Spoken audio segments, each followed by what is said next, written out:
اور ہماری یہ خواہش ہے کہ ہمارے بزرگ فرمایا کرتے تھے کوشش کرو نہ کوئی تھک جائے اور خدا نہ کرے نہ کوئی اک جائے۔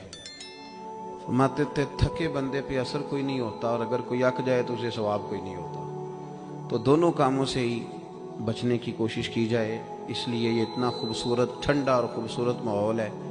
کچھ باتیں آپ کی خدمت میں عرض کرنی ہیں۔ اللہ تبارک و تعالیٰ نے قرآن مجید میں ارشاد فرمایا کہ فَلَا وَرَبِّكَ لَا يُؤْمِنُونَ حَتَّى يُحَكِّمُوكَ فِي مَا شَجَرَ بَيْنَهُمْ۔ اے محبوب علیہ السلام آپ کے رب کی قسم، اے محبوب مجھے آپ کے رب کی قسم، یہ اتنی دیر تک مومن نہیں ہو سکتے جتنی دیر تک اپنے ہر معاملے میں آپ کا فیصلہ تسلیم نہیں کر لیتے، آپ کی رضا کو حاصل نہیں کر لیتے، آپ کے ہر قول کو اپنے لیے قول فیصل نہیں جان لیتے، اتنی دیر تک یہ مومن ہو سکتے نہیں۔ ہم یہ کرتے ہیں کہ چند چیزوں میں تو دین پر عمل کرتے ہیں۔ دین کل سمجھنا اور کل دین پر عمل کرنا، اور دین کی ساری جہتوں کا خیال رکھنا، عبادات کا بھی، معاملات کا بھی، اخلاقیات کا بھی، ہر چیز پر توجہ رکھنا، کل دین کو سمجھنا، یہ مسلمان کے ایمان کا تقاضا ہے۔ ہمارا سارا کچھ نبی پاک صلی اللہ تعالیٰ علیہ وسلم کے ساتھ وابستہ ہے۔ اگر ہم اپنے دین سے، ایمان سے، اپنے معاملات سے نبی پاک علیہ السلام کے نام مبارک کو معاذ اللہ نکال دیں تو ہمارے پاس کچھ بھی نہیں بچتا، یہ دنیا ساری خالی ہو جائے، اندھیر نگری ہو جائے۔ سرور کائنات صلی اللہ تعالیٰ علیہ وسلم کے نام نامی اسم گرامی کی برکت سے ہی ستاروں میں روشنی ہے، پھولوں میں خوشبو ہے، اور کائنات کے سارے رنگ حضور ہی کا صدقہ ہیں۔ اب ظاہر ہے بندہ مومن جب یہ سمجھ گیا ہے کہ سارا کچھ حضور کی ذات ہے اور سارا کچھ نبی کریم علیہ السلام کی ذات سے وابستہ ہے، تو اب اسے پتہ ہونا چاہیے نا کہ حضور راضی کیسے ہوتے ہیں۔ اسے خبر ہونی چاہیے کہ نبی پاک علیہ السلام کی رضا کس بات میں۔ سب سے پہلے یہ سمجھ لیں کہ حضور نے فرمایا نماز میری آنکھوں کی ٹھنڈک ہے۔ یعنی ہم چونکہ کچھ باتیں بہت زیادہ سنتے ہیں تو اس کا ذائقہ نہیں محسوس کرتے۔ کبھی حدیث کے لفظوں پر غور کریں، فرمایا نماز میری آنکھوں کی ٹھنڈک ہے۔ یعنی کہتے ہیں نا آنکھیں ٹھنڈی ہو گئیں، تو حضور فرماتے ہیں جب تو سجدہ کرتا ہے نا میرے امتی، جب تو نماز پڑھتا ہے، رکوع قیام سجود کرتا ہے، تو تیرے نبی کی آنکھیں ٹھنڈی ہوتی ہیں۔ یہ کتنا بڑا رضا والا کام ہے نبی پاک صلی اللہ علیہ وسلم کی نماز پڑھنا۔ اور حضور کا اپنا نماز کے ساتھ رشتہ یہ تھا کہ سورج گرہن ہوا تو حضور نے نماز کی نیت باندھ لی، چاند گرہن ہوا تو نماز پڑھنے لگے، تیز بارشیں طوفان کی صورت میں آئیں تو نماز پڑھی، بارش نہیں ہوتی تو نماز پڑھی، حتیٰ کہ جنگوں کے موقع پر بھی میرے نبی پاک نماز کی کثرت فرماتے تھے۔ ہر موقع پر نماز کی طرف توجہ۔ نماز حضور کی چاہت ہے، آنکھوں کی ٹھنڈک ہے۔ وہ کس طرح کو امتی ہے جو یہ نہ چاہے گا کہ میرے نبی کی آنکھیں ٹھنڈی ہوں۔ آپ نماز پڑھیں، نماز میں آپ توجہ کریں۔ دوسرا، رسول پاک صلی اللہ تعالیٰ علیہ وسلم راضی ہوتے ہیں جب کوئی دین پہ چلتا ہے، جب کوئی دین پہ عمل کرتا ہے۔ میں نے چونکہ کچھ باتیں عرض کرنی ہیں، یہ میرا عنوان ہے، تو میں کچھ چیزیں ایسی ہیں جن کا پتہ ہے بس اشارہ کر کے گزرنا ہے۔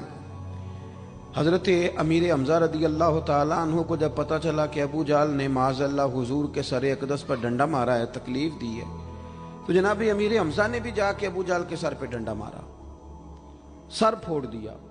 آ کے حضور کی بارگاہ میں عرض کرنے لگے کہ اے محبوب علیہ السلام میرے پیارے بھتیجے راضی ہو جائیں، میں نے بدلہ لے لیا ہے، ابو جہل کا سر میں نے زیادہ پھوڑ دیا ہے۔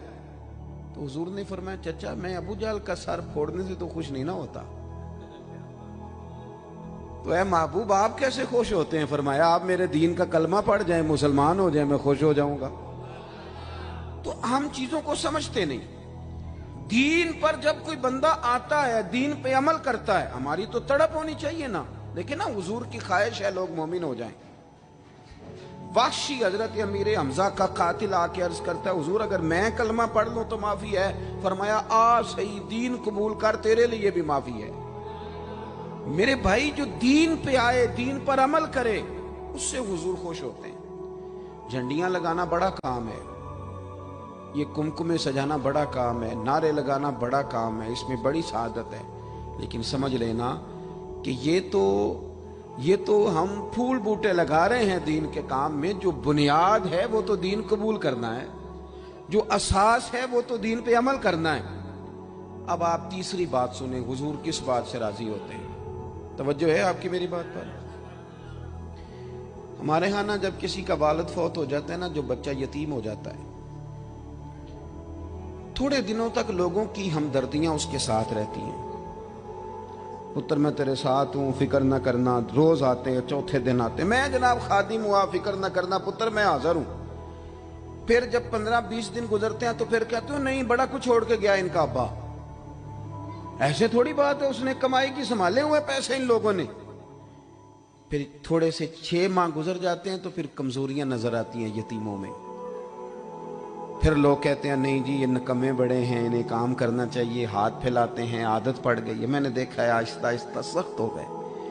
میں نے یتیموں کی یہ کیفیت دیکھی ہے کہ وہ اتنے زیادہ پریشان ہو جاتے ہیں، اتنی آزمائش میں آ جاتے ہیں کہ وہ باقی سارے لوگوں سے نفرت کرنے لگتے ہیں۔ کہاں گئے وہ کل جو کل والے دن آ کے کہہ رہے تھے مجھے بتاؤ میں روٹی پکاتا ہوں؟ 10ویں میں مجھے یاد کرنا بھول گیا انہیں سارا کچھ۔ وہ جس نگاہ سے اپنے بچے کو دیکھتے ہیں اس نگاہ سے دیکھتے ہی نہیں۔ سخت گیر ہو جاتے ہیں وہ لوگ جب ان کے سروں سے سایہ اٹھتا ہے اور ان کے اپنے ان کے قریب نہیں جاتے۔ آؤ نا، یہ نبی پاک کو راضی کرنے والا کام ہے۔ میرے رسول پاک نے فرمایا میں اور یتیم کی پرورش کرنے والا۔ اگر کبھی آپ ان جملوں پہ غور کر لیں تو مزہ آ جائے۔ حضور نے فرمایا میں اور یتیم کی پرورش کرنے والا، کفالت کرنے والا اس طرح جوڑ کے جنت میں جائیں گے جس طرح میری 2 انگلیاں جڑی ہوئی ہیں۔ اتنا زیادہ حضور راضی ہیں، اتنا قرب ملے گا، 2 انگلیوں کی طرح جوڑ کے حضور کے ساتھ جنت میں جائے گا۔ وہ اپنے پرائے کا غم کھانے والا، مرادیں غریبوں کی بر لانے والا، مصیبت میں غیروں کے کام آنے والا۔ میرے عزیز نبی پاک صلی اللہ تعالی علیہ وسلم نے کہا تم نہ عشق شوئی کرو۔ چوتھا کام کیا ہے حضور کو راضی کرنے والا؟ سبق بھولتا نہیں جا رہا آپ کو؟ پہلا کیا بتایا ہے؟ اللہ تو ان خوش رکھے 4-5 بندیاں نو یاد ہے ماشاءاللہ۔ نماز پہلا کام، دوسرا جی دین پہ عمل کرنا، تیسرا جی یتیم کے ساتھ، او ماشاءاللہ جی اتنی اچھی کلاس مل گئی ہے آپ کو تو سبق یاد ہو رہا ہے۔ اب چوتھی بات سنیں، آپ نے بڑا سنا ہے بیٹیوں کے بارے میں ہمارے رویے بڑے میٹھے ہیں، بڑے اچھے ہیں، بیٹی او جی تی آ گئی سی بوئے تھے، یہ ساری باتیں بڑی خیر کی، بڑی خیر کی، پر ناراض نہ ہونا۔ بیٹی کو نا پیار بھی دیتے ہیں، بیٹی کے نام پہ روتے بھی ہیں، بڑا کچھ کرتے ہیں، پر بیٹیوں کو حصہ نہیں دیتے۔ اور یہ حصہ صرف کروڑ پتی آدمی کا تو نہیں بنتا، جس کا 5 مرلے کا مکان ہے اس کی بیٹی کا بھی حصہ بنتا ہے۔ چودھریوں پہ اعتراض کرنا، سیٹھوں نوابوں پہ اعتراض کرنا، جاگیرداروں پہ اعتراض کرنا، وہ جو حصہ نہیں دیا آپ نے دیا ہے۔ وہ میں نے جی شادی کر دی تھی بچی کی، تو بچے کی نہیں کی، اس پہ نہیں پیسے لگے۔ میں نے جناب یہ حال کر دیا تھا کہ میں نے جناب وہ بچی کو نا جی جہیز اتنا دے دیا، تو وہ بیٹے نے 3 دفعہ کام شروع کر کے جو ضائع کیا ہے کاروبار، وہ نہیں نظر آیا۔ اور پھر اگر خدا نہ خواستہ باپ چلا جائے اور بھائی کے ذمے لگ جائیں، تو میں نے دیکھا ہے کہ بھائی اتنا کام نہیں کرتے جتنی کہانیاں سناتے ہیں۔ تیرا فلاں بھی میں نے کیا، فلاں بھی میں نے کیا، بھئی تیری بہن تھی تو نہیں کرنا تھا؟ او یارو، بیٹی کا پیار، حضور اس سے راضی ہوتے ہیں، حضور راضی ہوتے ہیں۔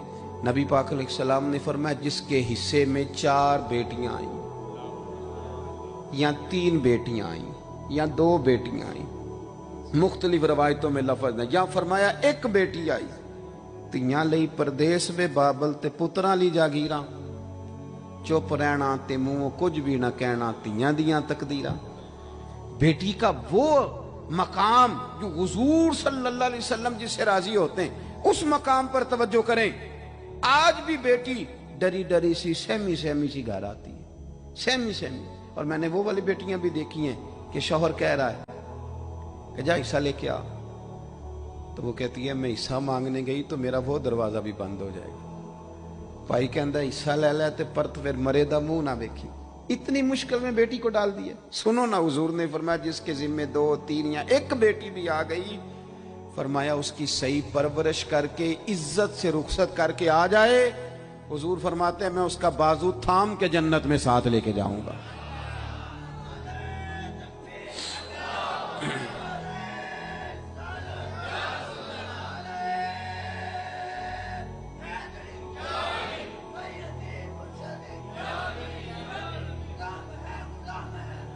میرے عزیز، آپ یہ وہ کام ہے جو ہمیں حضور کے قریب لے جائیں گے، یہ وہ کام ہے جو ہمیں نبی پاک کے پاس لے جائیں گے، حضور کی بارگاہ تک لے جائیں گے۔ پھر جو حضور سے پیار کرے، جو نبی کریم سے محبت کرے، محبوب فرماتے ہیں جس نے مجھ سے محبت کی نا، لیکن محبت نہ نیری ناروں والی نہ کرے، وہ اس کا عشق رسول صرف محفل والے دن ہی نہ ہو، جب دکان پہ بیٹھے پھر بھی عاشق رسول ہی ہو، جب وہ لین دین کرے تو پھر بھی عاشق رسول ہی ہو، جب وہ لڑائی کا وقت آئے تو اسے پتا چلے کہ میں معمولی نہیں، میں عاشق رسول ہوں، میں نے بولنا بھی تمیز کے ساتھ ہے، میں چونکہ مجھے لوگ کہتے ہیں حضور سے محبت کرنے والا، تو اس کے رویوں سے بھی پتا چلے کہ حضور کا پیارا ہے۔ لوگ نا، میں اپنے سنگیوں سے، پیر بھائیوں سے اکثر کہتا ہوں کہ گھر جا کے کوئی بندہ اپنے پیر صاحب کی بڑی تعریف کرے نا، تو پھر اپنی بیوی کو گالی دے تو بیوی کہتی ہے دسیا تینوں پیر صاحب نے۔ تو جب آپ کے گھر والے یہ شکوہ کر رہے ہیں تو باہر والے نہیں کریں گے؟ آپ کا عملی انداز بھی تو ہو نا حضور سے محبت کا، عملی انداز، یعنی آپ کے لہجوں سے محبت ٹپکے، آپ کے انداز سے پیار ٹپکے۔ حضور نے فرمایا جو بندہ مجھ سے پیار کرے گا نا، فَكَانَ مَعِيَ فِي الْجَنَّةِ، وہ جنت میں بھی میرے ساتھ ہی ہوگا۔ محبت مصطفیٰ ایمان کی جان ہے۔ آگے بڑھیے، چھٹی بات، جو حضور کو راضی کرنا چاہے وہ درود پاک زیادہ پڑھے۔ یہ جو درود شریف ہے نا، جو لوگ کہتے ہیں نا میری طبیعت کڑوی کڑوی سی رہتی ہے، پتہ نہیں تلخ رہتا ہوں، دل نہیں لگتا، وہ دوائی بھی تو کھاتی ہیں نا پابندی کے ساتھ، بلڈ پریشر بھی تو چیک کرتے ہیں نا پابندی کے ساتھ، مشورہ دیتے ہیں نا ڈاکٹر کہ بلڈ پریشر چیک کرنا، چوتھے دن شوگر چیک کرنا، یہ ساری مصیبتیں بھی تو کرتے ہیں نا۔ تو جو کہتے ہیں نا پریشان رہتا ہوں، وہ کچھ دن نا پابندی سے درود شریف بھی پڑھ کے دیکھے۔ ادھر دیکھو میں کیا کہنے لگا ہوں، درود پاک پڑھنے والے بندے کے نا چاروں جانب رحمت ہی رحمت آ جاتی ہے۔ نہیں، مجھے پتہ ہے نا کہ آپ کی توجہ کس بات پہ ہے، آپ زیادہ توجہ کریں گے تو بات کا لطف زیادہ آئے گا۔ چاروں جانور، اچھا چلے میں چونکہ پیر صاحب ہوں، مولوی صاحب ہوں، کافی لوگ، میرا خیال ہے، میرا گمان ہے کہ کافی لوگ مجھے جانتے ہیں۔ گمان ہو جاتا ہے نا جب گاڑی کے پیچھے لوگ بھاگتے ہیں تو بندے کو بڑی غلط فہمیاں ہوتی ہیں، حالانکہ ڈرنا ہی زیادہ بہتر ہے، ڈرنا ہی زیادہ بہتر ہے۔ اللہ تبارک و تعالیٰ اپنی خفیہ تدبیر میں جب فیصلہ کرے تو رحمت والا فیصلہ کرے، اور اللہ ہماری پردہ پوشی کرے۔ یہ بندے کو غلط فہمیاں ہو جاتی ہیں نا۔ آپ کبھی پروٹوکول والے بندے دیکھیں نا، پروٹوکول والے 2 گاڑیاں آگے 2 گاڑیاں پیچھے، اور ادھر بھی بندے بھاگ رہے ہیں ادھر بھی بندے بھاگ رہے ہیں، چلیں جو بھاگ رہے ہیں ان کا تو مجھے نہیں پتا، پر جو اندر بیٹھا اسے مزہ بڑا آتا ہے، وہ میری گڈی مگر پہ پج دیں۔